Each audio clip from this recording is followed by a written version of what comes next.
नमस्कार प्यारे साथियों, स्वागत है आपका अपनी इस YouTube चैनल में और आप देख रहे हैं मोटिवेशनल एंड स्पिरिचुअल ज्ञानवर्धक वीडियोस। दोस्तों, आज के इस नए वीडियो में हम आपको मन पर नियंत्रण रखने के 5 सचोट उपाय बताते हैं, जिसे अच्छे से सुनना और समझना, क्योंकि जब तक हमारा मन नियंत्रण में नहीं होता है तब तक हम न ही चैन से जी पाते हैं और न ही चैन से रह पाते हैं। हमारे जीवन में कोई भी छोटी या मोटी तकलीफ होती है तो हमारा मन उसे बड़ा चढ़ाकर दिखाता है। इसकी वजह से हम डर, घबराहट और चिंता में हर पल जीते हैं, डर डर कर जीते हैं, मर मर कर जीते हैं। इस संसार में मनुष्य अनेक युद्ध लड़ता है, परिवार के लिए, समाज के लिए, धन के लिए, सफलता के लिए, लेकिन सबसे बड़ा युद्ध वह है जो वह स्वयं भीतर से लड़ता है। यह युद्ध है अपने मन के साथ युद्ध। मन ही मनुष्य का सबसे बड़ा मित्र है और मन ही उसका सबसे बड़ा शत्रु है। यदि मन नियंत्रित हो जाए तो जीवन स्वर्ग बन जाता है। यदि मन चंचल और असंयमित हो तो वही जीवन नरक में बदल जाता है।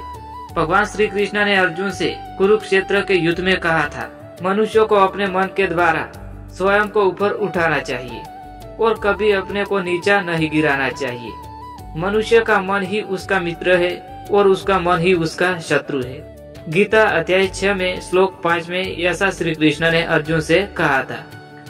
यही कारण है कि गीता का सबसे बड़ा संदेश है, मन को जीतना ही जीवन को जीतना है। मन चंचल है, इसे स्थिर करना कठिन है। श्री कृष्ण स्वयं मानते हैं कि मन को वश में करना आसान कार्य नहीं है। गीता में कहा गया है, निस्संदेह हे महाबाहु, मन चंचल और कठिनता से वश में होता है, परंतु अभ्यास और वैराग्य के द्वारा उसे वश में किया जा सकता है। भगवान श्री कृष्ण ने अध्याय 6 में श्लोक 35 में अर्जुन से यह कहा था।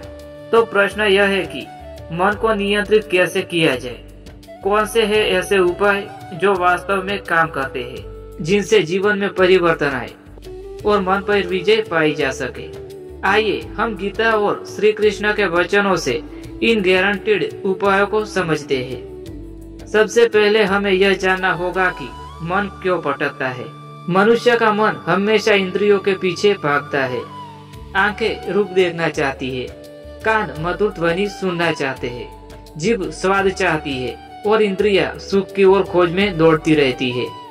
जब इच्छाएं पूरी होती है तो मन अहंकार में भर जाता है और जब इच्छाएं अधूरी रह जाती है तो मन दुख, ईर्ष्या और क्रोध से भर जाता है। यही स्थिरता जीवन में पीड़ा लाती है। श्री कृष्ण ने कहा, जिसका मन असंयमित है उसके लिए योग कठिन है, लेकिन जो मन पर विजय पा लेता है उसके लिए वह मन सबसे बड़ा सहायक बन जाता है। आइए अब उन उपायों को समझते हैं जो गीता हमें देती है। पहला उपाय है ध्यान। ध्यान का अर्थ केवल आंखें बंद करना नहीं, बल्कि अपने चेतना को एक बिंदु पर स्थिर करना है। श्री कृष्ण कहते हैं कि योगी अकेले स्थिर संयमी होकर बैठता है और मन को ईश्वर में लगाता है। यदि हम प्रतिदिन कुछ मिनट शांति से बैठकर केवल अपनी श्वास पर ध्यान दें तो मन स्वतः शांत हो जाता है। जब मन बार बार भटके तो उसे धीरे से वापस लाए। यह अभ्यास मन को स्थिर करने का सबसे सरल और प्रभावी उपाय है। दूसरा उपाय है सत्संग और शास्त्र अध्ययन। जैसा संग होगा वैसा मन होगा। यदि हम नकारात्मक संगति में रहते हैं तो मन भी नकारात्मक हो जाएगा, लेकिन यदि हम आध्यात्मिक संगति, संतों के वचन और गीता का अध्ययन करेंगे तो मन शुद्ध और शांत होगा। श्री कृष्ण कहते हैं, ज्ञान के बिना मन स्थिर नहीं होता, इसीलिए प्रतिदिन गीता पाठ करें और सत्संग मन के लिए अमृत के समान है। तीसरा उपाय है इंद्रिय संयम। इच्छाएं मनुष्य को भटकाती है। श्री कृष्ण ने कहा है, जो इंद्रियों के वश में चलता है वह विवेक खो देता है। इसलिए इच्छाओं पर नियंत्रण आवश्यक है। यह नियंत्रण एक दिन में नहीं होता है, बल्कि धीरे धीरे छोटे छोटे अभ्यासों से होता है।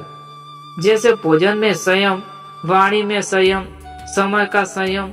जब हम छोटी छोटी इच्छाओं को नियंत्रित करना सीख लेते हैं तो धीरे धीरे मन बड़ा संयमी बन जाता है। चौथा उपाय है कर्मयोग। श्री कृष्ण का सबसे बड़ा संदेश है, कर्म करो, फल की चिंता मत करो। जब हम हर कार्य करते हैं, इस समय केवल कर्तव्य पर ध्यान देते हैं और परिणाम को भगवान पर छोड़ देते हैं, तो मन शांति में रहता है। चिंता, तनाव और बेचैनी केवल फल के मोह में उत्पन्न होती है। यदि हम परिणाम की आसक्ति छोड़ दे तो मन स्वतः स्थिर हो जाता है। पांचवा और सबसे सरल उपाय है भक्ति योग। जब मन को नियंत्रित करना कठिन लगे तो मन को भगवान में समर्पित कर दे। श्री कृष्ण ने कहा है, मुझ में मन लगाओ, मेरे भक्त बनो, मेरी पूजा करो, मुझे प्रणाम करो, इसी में तुम्हारा कल्याण है। जब हम मन को श्री कृष्ण के चरणों में समर्पित कर देते हैं तो मन की सारी भटकना समाप्त हो जाती है। भक्ति सबसे बड़ी गारंटीड उपाय है मन को स्थिर करने का।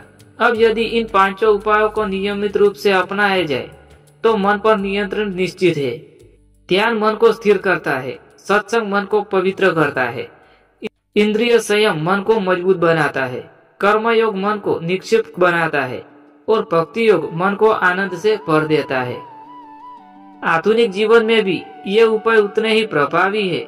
आज हर कोई तनाव, चिंता और बेचैनी से पीड़ित है।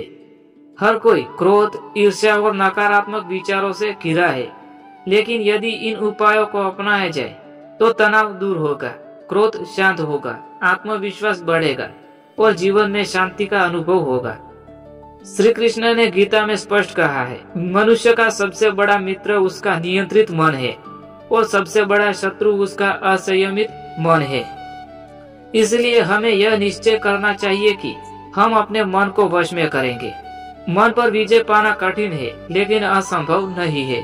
श्री कृष्ण कहते हैं, अभ्यास और वैराग्य से मन को वश में किया जा सकता है। यानी निरंतर अभ्यास और आसक्ति त्यागने से मन नियंत्रित होता है। निष्कर्ष यही है कि मन को नियंत्रित करना ही सबसे बड़ी विजय है। जिसने मन पर विजय पा ली वह संसार की हर स्थिति में शांत, सुखी और विजयी रहता है। गीता का संदेश यही है, मन को जीत लो, जीवन स्वतः ही सफल हो जाएगा। इसीलिए प्रिय साधकों, यदि आप चाहते हैं कि आपका जीवन सफलता, आपके भीतर शांति हो और आपके कर्म ईश्वर को समर्पित हो, तो इन 5 गारंटीड उपायों को अपनाइए। ध्यान, सत्संग, इंद्रिय संयम, कर्मयोग और भक्ति को। यदि यही गीता का सत्य है, यही श्री कृष्ण की शिक्षा है और यही आपके जीवन का वास्तविक उत्थान है।